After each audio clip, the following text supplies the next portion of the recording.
Hello to all my fellow glorious Gaians. Thank you for joining me, Amber, on my channel Guidance Through Gaia, where I do tarot readings. If this is your first time, welcome. I hope that you find something useful or beneficial for you. Those are the same words. Hello. If you are a returning viewer, thank you for giving me another opportunity to read for you. It's always really exciting to know that someone is willing to give me another chance because they feel like connected with something that I said. So what we're going to be doing today is we're going to be doing a self-care Sunday reading. These are not the most popular, but I think it's important, that we reflect upon areas of our lives where we could improve, and with the intention of growing and becoming healthier, happier, better versions of ourselves. So let's get started. The card that we have today in the area that we need to commit to self-care is the Knowledge card. I'm kind of obsessed with this deck right now, so I've been using it a lot lately. It is the Talisman Oracle. And this card is interesting in its imagery because we have this book, which traditionally speaks of knowledge, and like if you get the Hierophant card in some decks, like I think it's my Ostara deck, it'll show a figure reading, but you've also got this lantern right above this book, which to me symbolizes it symbolizes enlightenment. It symbolizes intentionally illuminating something so that you can learn more about it. Also, I keep looking at this depiction right behind there, and all I can think of is like the first monster from Stranger Things, the Demogorgon. And then we also, underneath the book, have flowers, this bouquet. And within the book of this deck, it talks about the flowers giving an aroma that kind of peps us up, encourages us. I also look at the flowers as a symbol of growth and flourishing. If flowers aren't watered and if they don't get sunlight, if they're not protected from pests, they can refuse to sprout or bloom, or they can deteriorate. But by caring properly for flowers, or for being in an environment that promotes growth, they can flourish and be abundant and be a symbol of life. And so it appears that it doesn't appear, Spirit's telling us that in our mission of self-care and in growth, we need to focus on our knowledge and obtaining it and growing it. In the book, it talks about being open-minded to needing more information, admitting when we aren't knowledgeable about a subject, or that we may have been wrong. It also says that this card is a very good card for if you're looking for a new job opportunity, if you're trying to learn a new skill, for academic purposes. So some of you may be oh, excuse me, I got something in my eye.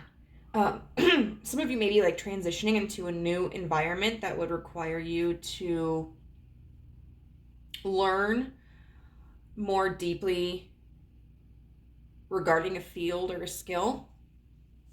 But we are going to take a look to see if there's a specific message that aligns with this. It's always really interesting because doing tarot, when you're reading for an abundance of people, or, as per my last few videos, 10 or 12.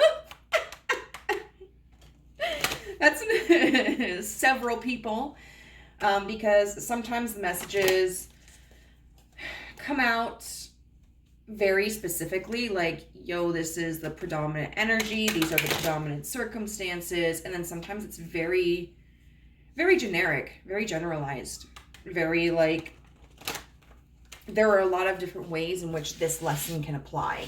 And it's always really, really interesting to see how it turns out.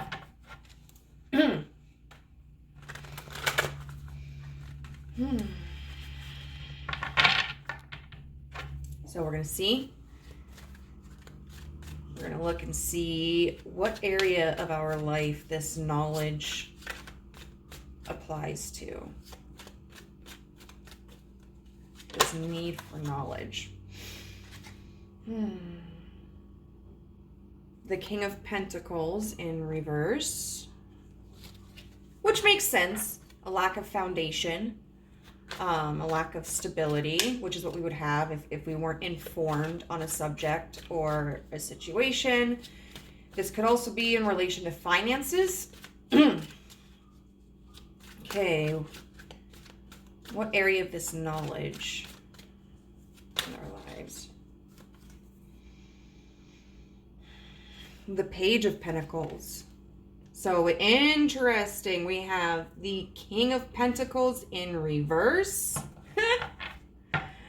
Followed by the Page of Pentacles upright.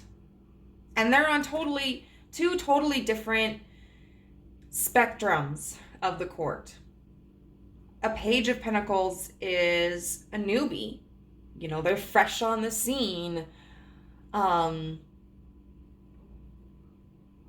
The King of Pentacles is somebody who is an authority figure. They're very established within their surroundings, their environment, their field. There's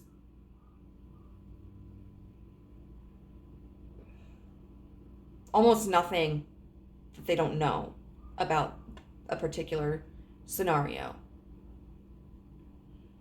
And so it seems like for a lot of us, we're coming out of this, it seems like we were in a position or thought we were in a position where we were an authority figure or we were established, but that's been uprooted.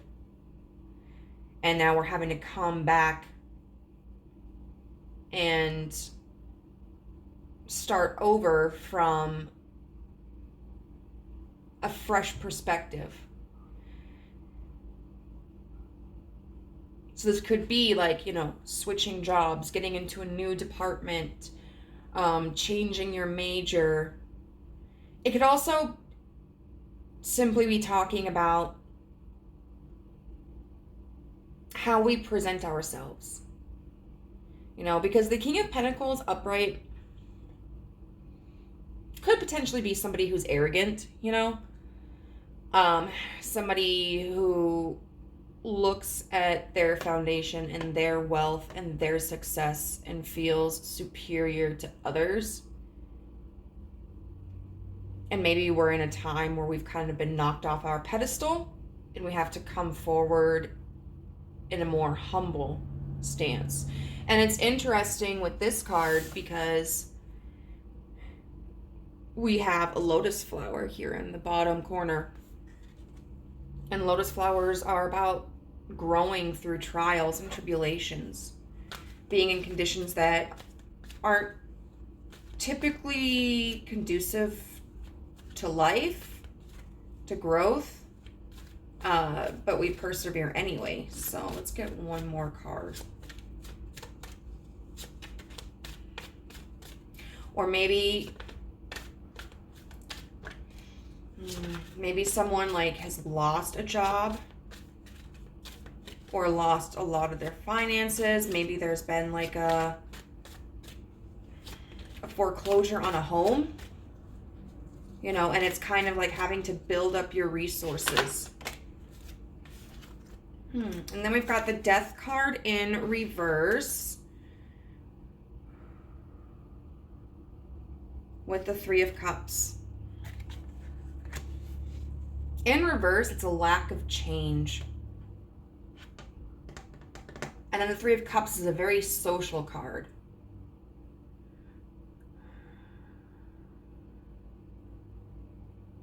Okay.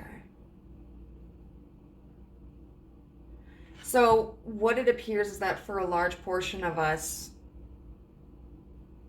we are within the same environment, the same neighborhood, the same job, the same school or field, and we're surrounded by a majority of the same people. Our coworkers, our neighbors, our family, our friends, our fellow students. But our role within that environment has changed.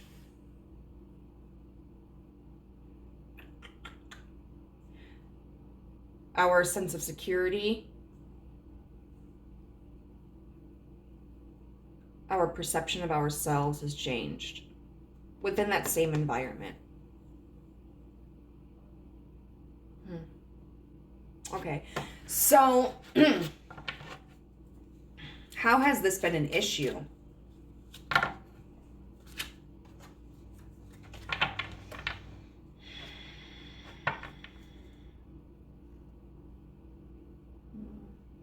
It's kind of cool. I never noticed. This Wheel of Fortune is bones. And like there is a dog illustrated on each bone. But we've got the Wheel of Fortune here.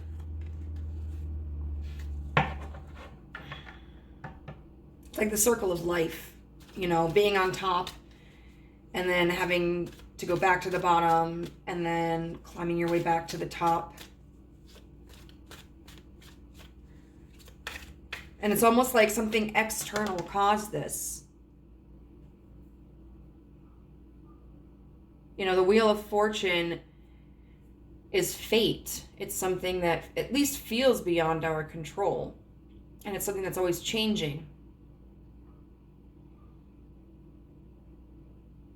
And so this could have been a situation like where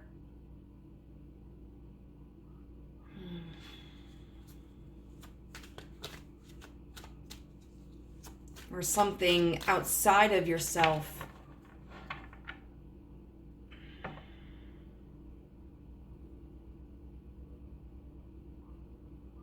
impacted how others see you or how you see yourself, or the role that you play. Could be like a demotion for some of you. Okay, so how is this? The Knight of Pentacles. We are getting so many Pentacles cards, guys. This is just crazy. But yeah, the Knight of Pentacles, it's a movement card.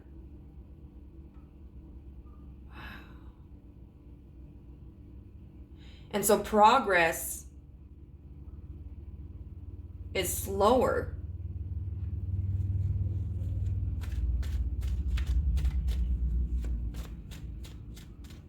It's like we have to be more mindful.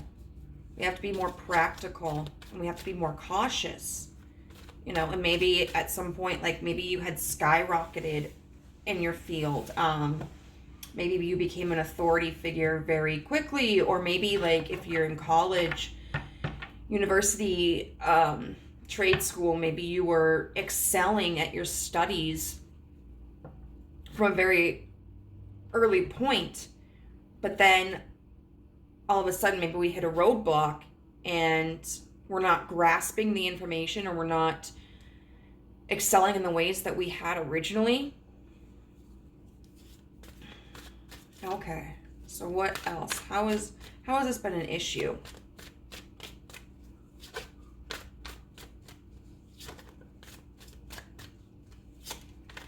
How has this been an issue for us?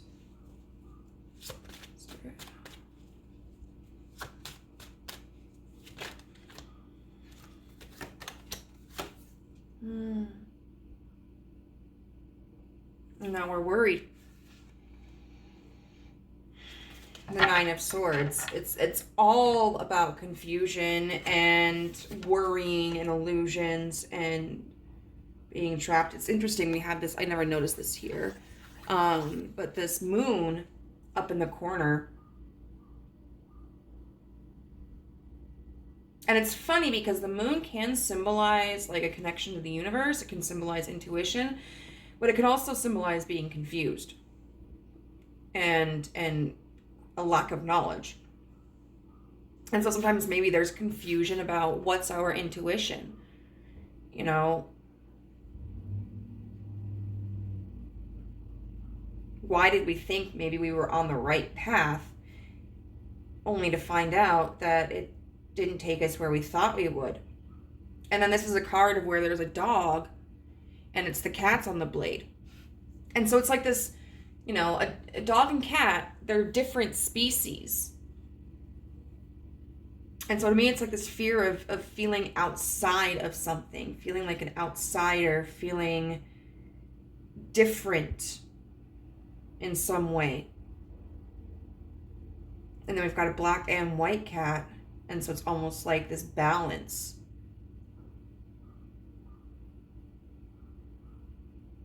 There's just a lot of insecurity attached to this, like thinking that other people are more balanced, or not being able to see how we fit into a situation, because, you know, if you've got the yin and the yang and you're outside of the yin and the yang, it's like,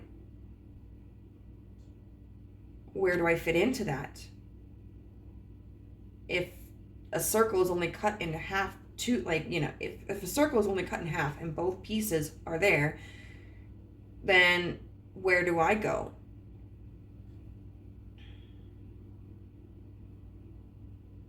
But I think it's realizing, like, the pieces aren't outside of us.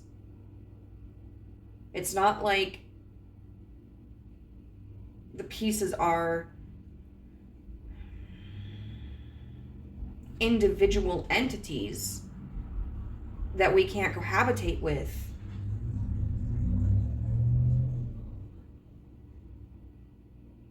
The individual pieces are just part of a whole.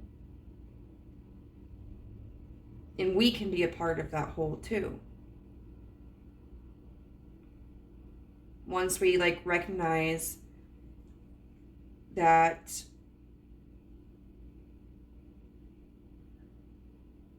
we are not the other in the situation, you know?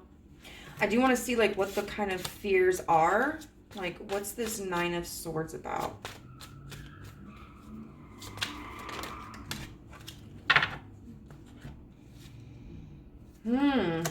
We've got the Seven of Wands in reverse and the Page of Wands in reverse.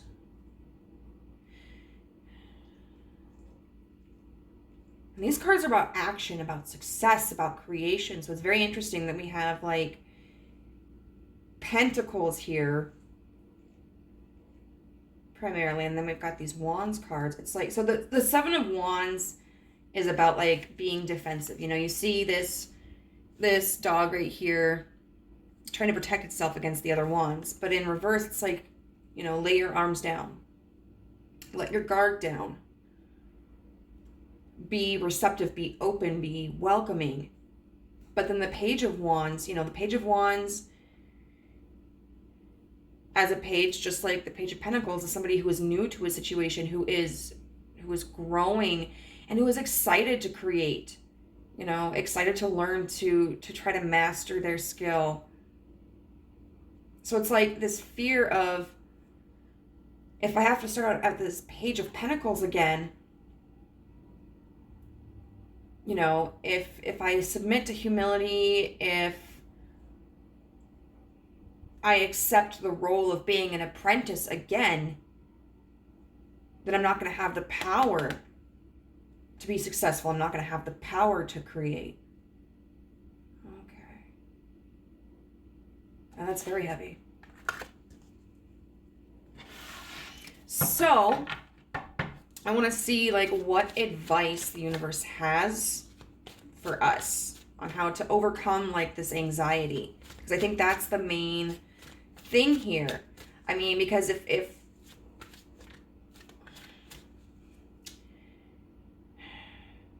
we're having altercations with other people, if there's tensions with other people, or if we're struggling in our success, like of adapting to a situation, a lot of that can be boiled down to mentality.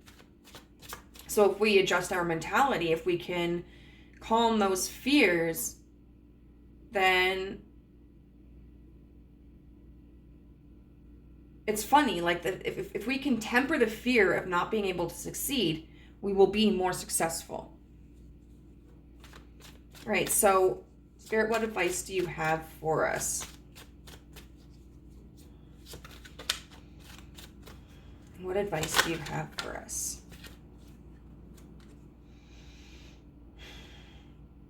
The Nine of Pentacles in reverse. Okay. What advice do you have for us?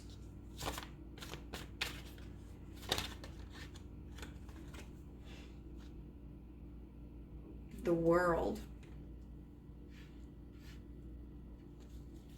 I never noticed in this deck, the World and the Wheel of Fortune all show imagery for the, oh my God. I can't remember what it's called. We've got mutable signs, cardinal signs, and fixed signs. It shows symbols for all of the fixed signs. I don't know that I usually see that on... Is it the Wheel of Fortune I don't usually see that on? One of these cards I don't typically see. Okay, anyway. What can we do, Spirit? What advice do you have for us today? The King of Wands in reverse.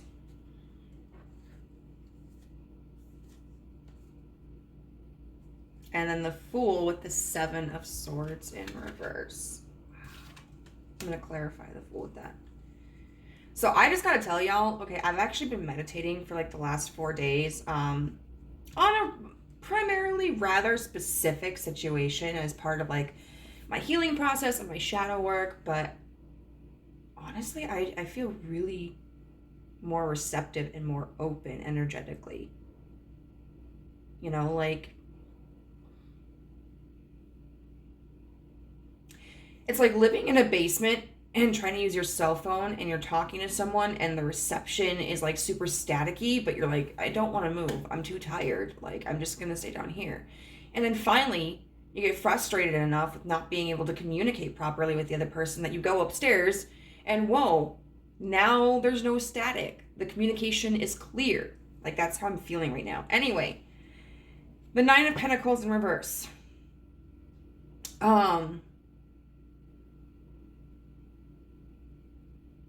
Don't try to do everything yourself. Don't be hyper independent. Accept that like you are a part of a community. You know, whether this is a large community like in a university or in a career, or whether this is more of like an intimate community. I don't really have any examples of that. Maybe a family. You know, maybe a friend group. Like for instance,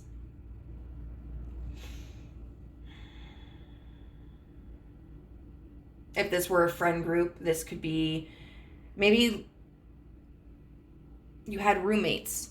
You know, you all were living together and maybe like you were the one who had the best job and then all of a sudden something happened and you're having to find a new job, you know. Maybe you worked, I don't know. Maybe you were a general manager or store manager for a chain department store. And then something happened, maybe the business fell through, you know, when they're closing their doors, or maybe there was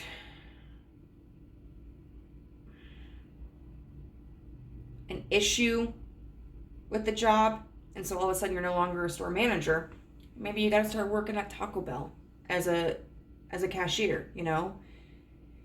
And so all of a sudden within the situation of like your shared environment within your home, like you're no longer top dog, you're no longer you're no longer the one who's making all the moolah. And that can be kind of a humbling experience, you know? So that's just an example. But like,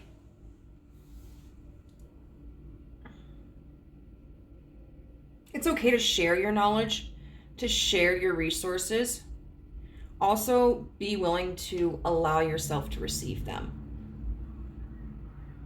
And make sure that you're not separating yourself from the group and trying to put yourself in a position of authority.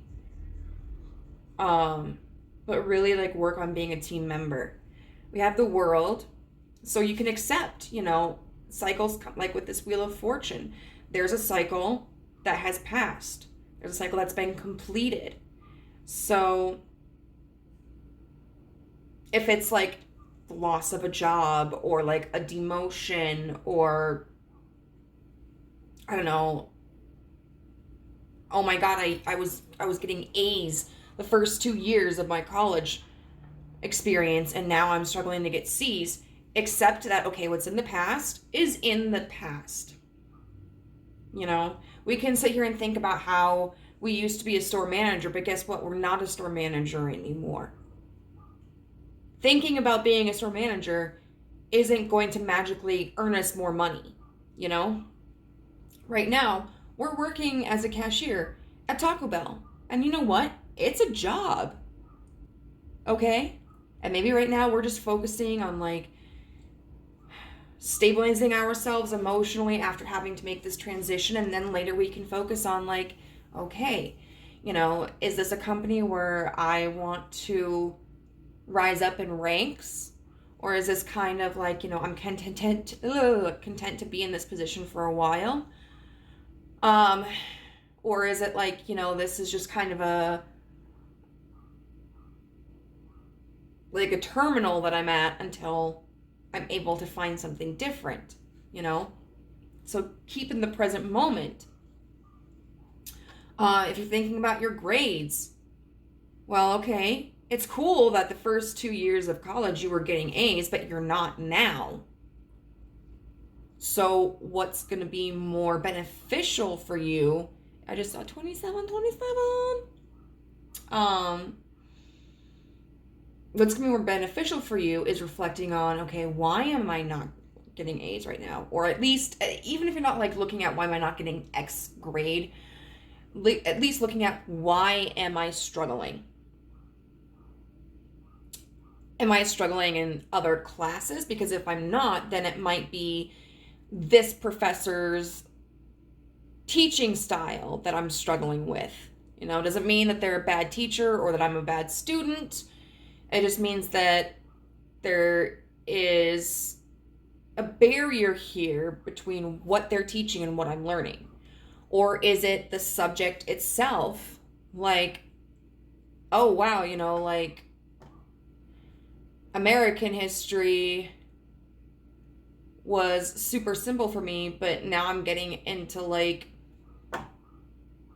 I don't know. Okay, Chris is always talking about the Ottoman Empire, you know, the history of the Ottoman Empire. And like, that is just harder for me to learn. Or is it like several classes? You know, is there something that's changed in your environment? Like, hey, I picked up a second job, and so now I have less time to study, and I'm not, you know, I'm not getting as much sleep. Or,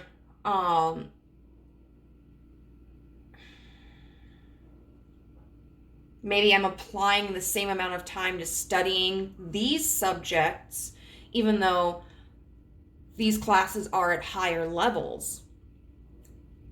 So I'm studying the same amount of time in the same manner for these classes as I was my first 2 years, but the reality is maybe I should be adjusting the ways in which I study or how long I study, because these are significantly harder courses, you know? I mean, it's all about like thinking, not so much like ruminating on what used to be, but what the situation is now and what you can do about it. Like, how do you adapt to it, you know? We've got the King of Wands in reverse. So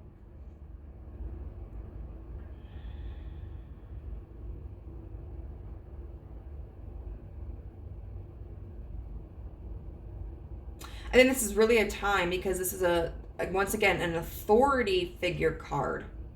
You know, we've got the King of Pentacles in reverse up here, the King of Wands in reverse, and we've got primarily Pentacles and Wands here. All about like foundation, stability, creation, and power.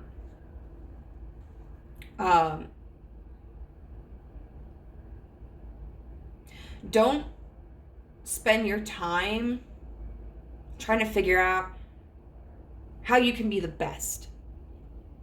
Maybe how you can be better, you know, in this moment. But don't take this Page of Pentacles energy and use that as a reason to like try to catapult yourself into a king position. Spend the journey of a Page of Pentacles. Go from the Page of Pentacles, you know, spend a while in that. And then you can move on to, you know, or even the Page of Wands, you know, go from a page, spend some time as a page, then allow yourself to grow into a knight, and then spend some time as a knight, and then as a queen energy, and then finally as a king energy. Allow yourself the experience. Allow yourself the ability to be present in your journey and know what it's like to be a page in this situation. Know what it's like to progress to being a knight. It's not very often that a page is going to jump to a king. And if they do, it's going to be even less often that they're equipped for that position. You know, like there's this book. Okay, so there's this duology that's a Star Wars one that I absolutely love. It's called like the Med Star. And there's this character, Barriss Sophie, who is frustrated because she's not progressing in her connection with the Force as much as she wants to. And so the reason that they're on this planet is that there's this resource that is adaptable to anything. You can use it as a medicine. You can use it for nutrition. You can use it for fuel. You can use it for enhancing your abilities. And so Barriss Sophie takes this material, like she gets it injected in her because they're using it, because they've still got the clones there, and the clones are getting injured and stuff, so they're using this medicine to heal them, because like there's a battle going on for this resource. There's an outside force that's trying to come in and harvest this resource and pirate it. So Barriss takes this injection and she becomes just so in tune with the Force. But the thing is, she doesn't know how to hold that power. She doesn't know, like she gets kind of power hungry, if I remember correctly. And then I think there's like the risk of her like losing control or whatever. And what she ends up learning from her master, Luminar Unduli, is that she didn't earn the right to be in that position, you know?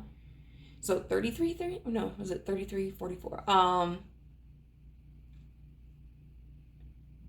So because she didn't spend the time working her way up to that position, she hadn't learned the lessons of like patience and control and regulation and discernment that she needed to in order to be equipped to handle that much connection to the Force, you know. And so that's what I'm feeling here. And then finally, with the Fool clarified by the Seven of Swords in reverse, take a new journey. The Fool is all about taking the journey, starting new, as we've already been discussing here. And then we've got the Seven of Swords in reverse, which is about having clear intentions, you know, having honest intentions, being transparent, you know, and not hiding anything. You don't have to feel on edge. You don't have to feel like you need to sneak around and try to manipulate people. Like if you're used to being in a position of power, you know, you don't need to sit there and try to insert yourself into everything to regain that sense of power. If this is about like grades, for example, you don't need to sit there and like cheat. Although I'll tell you this, my views on cheating are far different now than they used to be, because screw capitalism and standardized testing. But for the record. So what we're gonna do now is we're gonna look at some cards, okay? And these are gonna be different tools and resources that can help you, because we may focus on different things, like some of us may feel very connected to divine figures, while some of us feel more connected to crystals and stones, So this is going to try to cater to an abundance of people. So these are resources that we can use to help us achieve this confidence and this humility and towards starting this new journey. We have black tourmaline with Protect Your Energy. We have and that's the crystal, the stone. We had 2 divine feminine energies come out. One was Amaterasu with the goddess of light. We are all sacred mirrors reflecting back the same light. We have Parvati with the goddess of devotion. I am a love that doesn't leave. When I commit to love, my soul evolves. Hey, excuse you. For those of us who like symbols, excuse you. Diamond. Hey. Quit, hey. You can get comfortable. You don't need to tear up the carpet. I love you. For those of us who prefer symbols, we have Talisman with 31, which is interesting because we're using the Talisman Oracle, and it kind of has a similar color scheme. And then we have, for those of us who work better with animals, the snail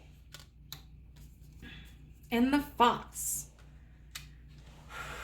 So, we're going to start with black tourmaline, Protect Your Energy. When I am experiencing negativity in my life, I do meditate and ask for protection against external negative energy, but I also ask for protection from my own internal negative energy, because sometimes we don't even realize when we are contributing to the negativity. So I'm going to read black tourmaline. It says, only good vibes may enter. Learning how to fully realize and protect your personal energy is a powerful tool to stay strong. Remain true to yourself and resist being swayed or brought down by negativity, whether it's directed at you or simply present around you. Before going out in public, make a conscious effort to harness this inner strength and commit to staying positive regardless of who or what may seek to dampen or drain your spirit. This could even be your own mind, your own preconceived notions, your own perceptions. Utilize the shield of protection and you will recognize the difference. It could even be like external influences, like, people expecting you to have straight A's. This feeling of everybody always said that I was super intelligent and now I'm struggling in college, or somebody, or feeling pressured because you were in a position of authority and now you're not. And feeling like there's going to be negative backlash for you against that. People aren't going to take me seriously. People aren't going to respect me.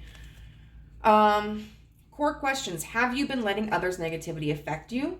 Are there people in your life who leave you feeling drained when you spend time with them? How can you protect your vitality? And the crystal action affirmation is, I am strong, powerful, and protected. Today, before you leave the house, envision a strong energetic shield surrounding you. Reconnect with this energy barrier throughout the day to reinforce your protection. And a lot of times when we're feeling insecure about our position, we may feel like that insecurity may come from the lack of feeling protected. A king is someone who does feel protected. They feel in power. They feel in control. A page can sometimes feel like their voices may not be heard as much. They may not be taken as seriously. They may not have as much influence, and that can feel very vulnerable, These emotions exist for a reason, and it's not wrong to feel them, but it's important to investigate why we feel them. Now we're going to go into the goddesses. Okay, I need to wet my whistle because these are significantly longer.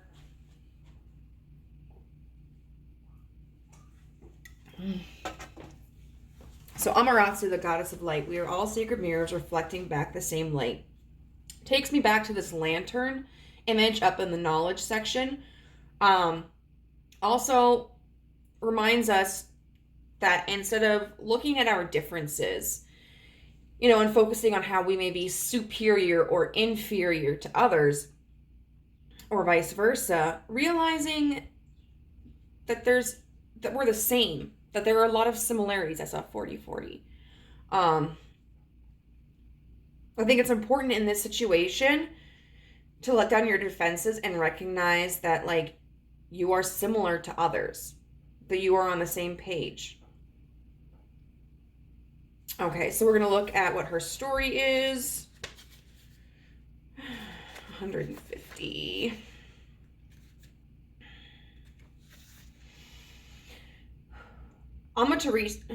Amaterasu, sorry for butchering that, embodies the levity that brings us out of the darkness and shows us the beauty of our own light. Amaterasu is the most powerful deity in the Shinto religion. She's the solar goddess of Japanese mythology. Her name means shining in heaven. And also realizing, like, even though you may feel like you've been kind of kicked off your pedestal, you're not any less for it. Like, you're not any less valuable, okay? The oldest legends of Amaterasu date back to the 8th century and come from the Kojiki, or the Japanese record of ancient matters. In Shinto, kami are spirits or deities, and the most well-known story of the kami in Shinto is when Amaterasu got in a fight with her brother, Susanoo, god of the storms and of the sea. His violence made Amaterasu so upset and angry, she retreated into a cave, leaving the world in darkness. I think I vaguely remember doing a report on this in Myth and Symbol. I don't know if it's going to say in this, but, like, in order to get her out, the moon performed a striptease. And so that's how she was lured out of the cave. And that's where we get, like, or one of the ways, like, the concept of, like, mooning. The kami of merriment placed a mirror outside of her cave and laughed so much, Amaterasu became curious. This is the PG version. She peeked outside the cave and saw a beautiful goddess, a stunning vision of the dawn. She was in awe of it, not realizing it was her own reflection. So it's time for you to kind of step back and take a look at yourself from the perspective of others. You may be having a harsher judgment on yourself than others do.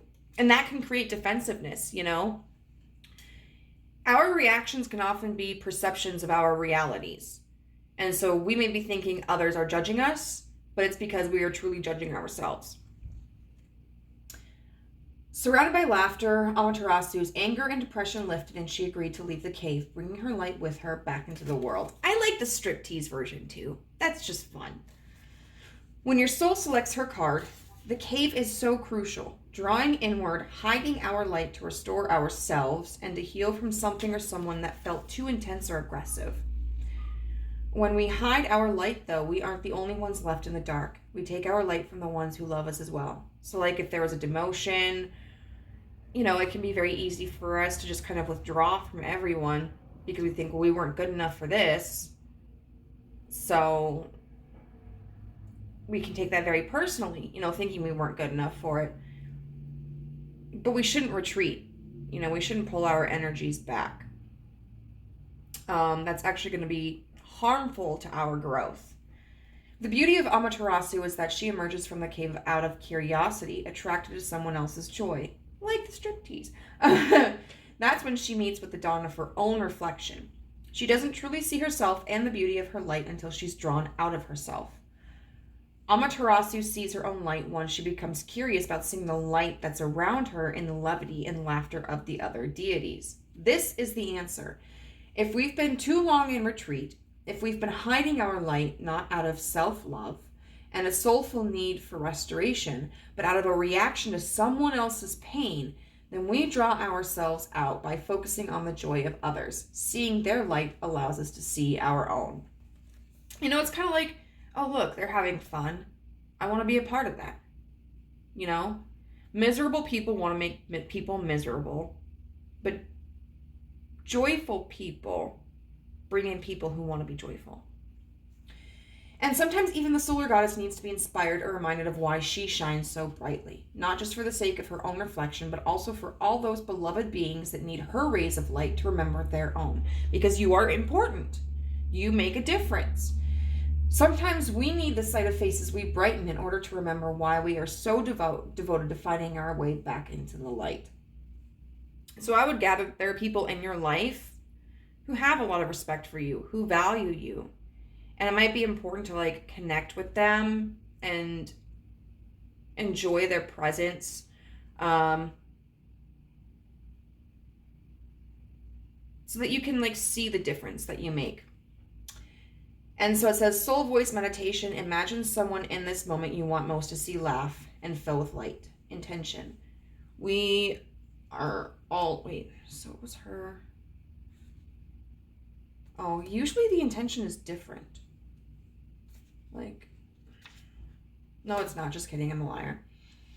Now we're going to look at Parvati, the goddess of devotion. I am a love that doesn't leave. When I commit to love, my soul evolves. So even though this may have been a very humbling experience for you, the universe is saying, like, commit to this growth. Commit to being the best version of yourself you can be in this moment. Like, you know what?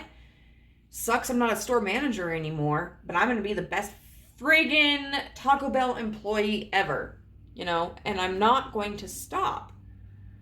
Or, you know, it's frustrating that I can't, you know, that I'm struggling in this class, but I'm really going to commit to figuring out where my deficit is and how I can heal that deficit.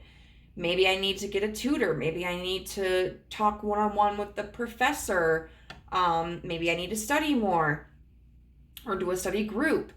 You know, but really committing to this growth instead of shying away from it and being like, well, I'm not good enough. You know, so what's the point? So let's see. Parvati. 76. Oh, I flipped right to her. Parvati embodies the divine strength of devotion. She is the mountain that love becomes when we devote ourselves to another and to our own soul. Parvati is the Hindu goddess of fertility, of love and devotion, and of divine strength and power. And I think this is all really important because a lot of times we care so much about a position of power, it's because we care about what other people think of us. So we're trying to impress other people. Really what we need to be doing is to learn to respect ourselves and to impress ourselves. She is the gentle, nurturing aspect of Shakti, or feminine energy. She is a part of the Tridevi, a trinity of powerful Hindu goddesses together with Lakshmi and Saraswati. Parvati's name means she of the mountain. Her icons and depictions date back to 400 BCE. She is Shiva's wife and holds his trident, and she is the mother of Ganesha, the Hindu god who removes all obstacles. Shiva lives with Parvati in her house on Mount Kailash. Their favorite pastime is discussing Hindu theology. Traditionally in India, a woman goes to live with her husband's family, so this reversal reveals Parvati's priority and power. By living on Mount Kailash, Shiva becomes a part of Parvati's lineage. She is the bond that connects all human beings, a bond of love that helps our souls evolve. And I think that's important because what this shows is that you're not entirely at the mercy of other people. You know, this wheel of fortune, yes, there may have been external influences, but you still have power in your life. You still have power in your situations. You know, you get to shape your experience. And so when your soul collects her card, what is soft, gentle, and nurturing like water can be far more powerful than what is inflexible and fierce. Okay?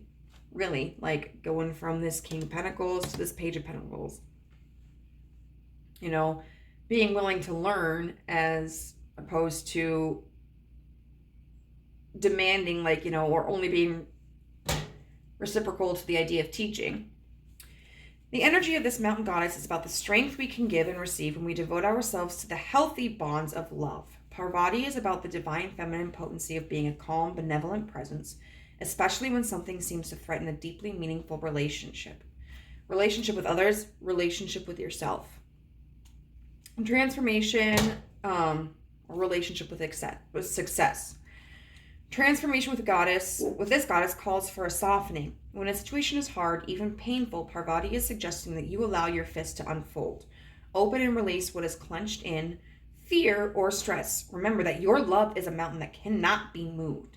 And then not even Jesus could move it. And he can move mountains. The answer of what's next or highest for you can be found through the subtle act of simply abiding. Not reacting, not running, not hiding. So some of you, like myself, may need to learn on how to respond instead of react. A deep reservoir of power can surge up from within us when we choose to remain present, guys. I have a really bad time with this. I'm always stuck in the past or jump into the future. We need to remain present. Letting devotion inhabit us in moments when our ego has typically fled infuses us with the capacity to transform all of our relationships. Devotion is not attachment. It's letting go of the illusion that you and this lover, this friend, this child or family member, this soul within you, or this level of importance can ever really be separate from you. Devotion brings us home to the point and purpose of every relationship. Love. A love that can never leave, and that like a mountain can never move. A love that evolves the soul. Your meditation is, what am I most devoted to in this moment? So it's being able to connect with others, and then also still recognize like your own independent importance. Okay, we're going to look at number 31, talisman. Now these ones are significantly shorter. I felt like it was really important to, I pre-shuffled the oracle cards and I didn't read them beforehand because I felt like with this, it was really important to be able to read everything from the book to give the broadest picture of what these cards mean. Because I feel like that's really important for the message. Sometimes it's okay to like summarize, but in this situation, I felt it was really important to be complete. So we have the talisman represents new doors opening for you now. New pathways are present at this time. So you might think that because you're not in this King of Pentacles or King of Wands energy that you don't have opportunities ahead of you.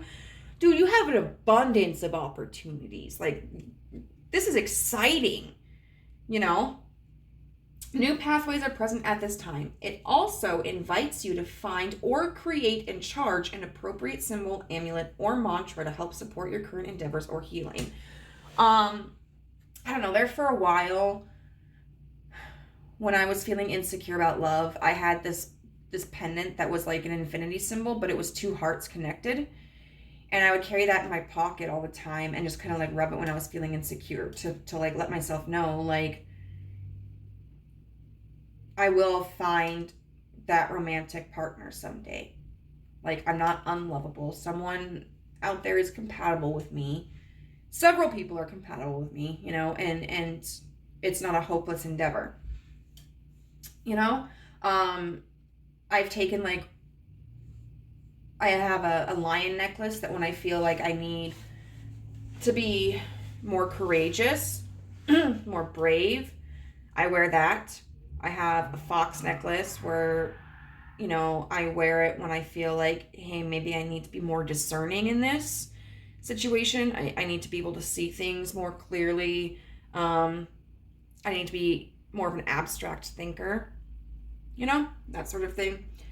Empower this talisman with your intention to evoke its magic in your everyday life. Meditate with this card to act as a powerful road opener to a new adventure or opportunities, or to discover hidden talismans of power, love, and peace. So the symbol is the key.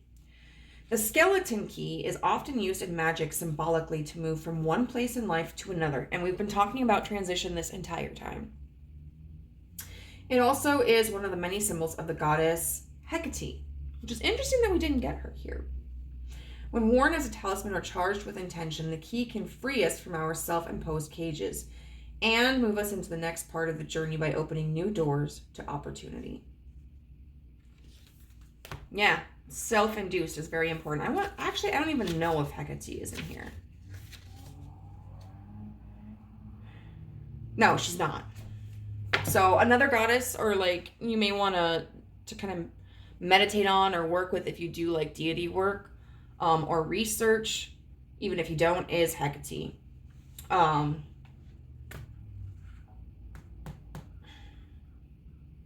think she's the one who is the mother, maiden, and crone. Damn, I wish I could remember. Which would make sense, you know, we're talking about the Wheel of Fortune and the cycle of life, transition. Okay, so now for us animal people, we have the snail and the fox. The snail, I feel like, really correlates to this Knight of Pentacles energy, moving slowly. And then the fox is about being, a lot of times when we look at foxes, we think of them as being like conniving and manipulative. But I don't think that's always true. I think foxes can be very positive symbols of being able to like adapt to situations, and be alert to possibilities and see things from a more abstract perspective, you know, which really helps with transitions. They're very clever. That's exactly it, clever. So we're going to look at the snail first.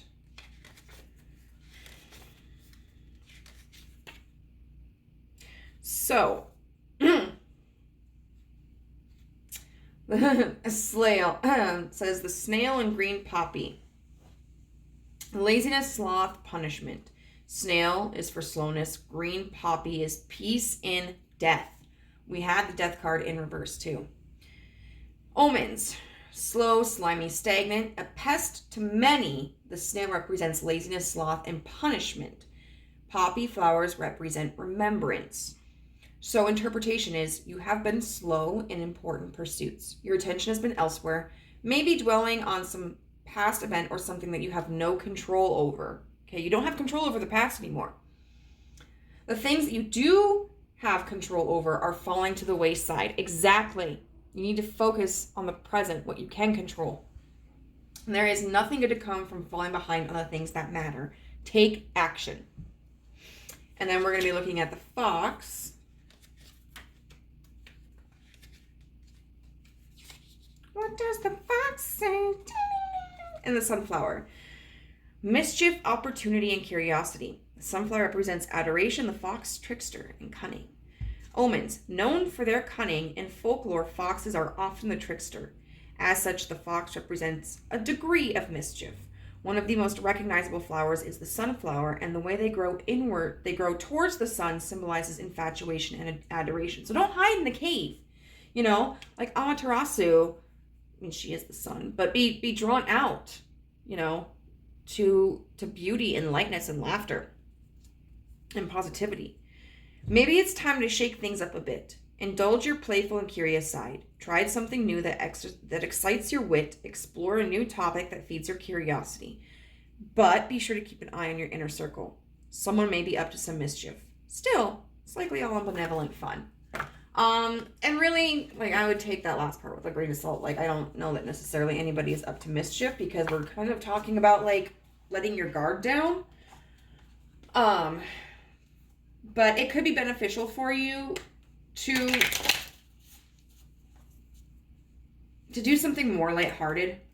Whether it's, like, spending time with friends, going to a comedy club, going for a walk, something that helps to relieve the tension and stress and elevate you out of like a gloomy place in your mind. So finally, we're just going to get an affirmation card.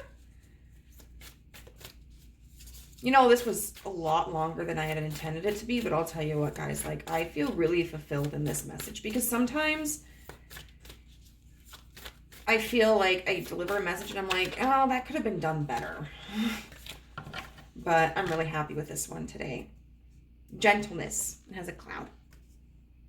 I speak with gentleness and I listen with gentleness. I align with the gentlest part of myself and I take joy in being receptive. And we're talking about like Parvati, about being gentle. Open and unafraid. I'm like a baby deer who's best friends with a baby elephant. The baby elephant wraps its little trunk around my shoulders and we lie down gently on the grass, daydreaming and talking about what sorts of humans the clouds look like. You know, and deer and giraffes, I mean, while they're not predator and prey, are vastly different symbols. You know, deer are more frail, more skittish, more gentle, whereas like elephants are significantly larger and can be much more intimidating. And yet, you know, the entity that is more of the timid entity is coexisting with and embracing an entity that is more intimidating. So I think that's really like, allow yourself to experience the unknown. Allow yourself to be in an uncomfortable situation, you know, and I think you'll find that you realize it's not as scary or detrimental as you thought it would be, and that you will thrive more than you realized you would. So I hope that this message was really useful for you guys. Like, this was amazing, and I know it's really frustrating when we have kind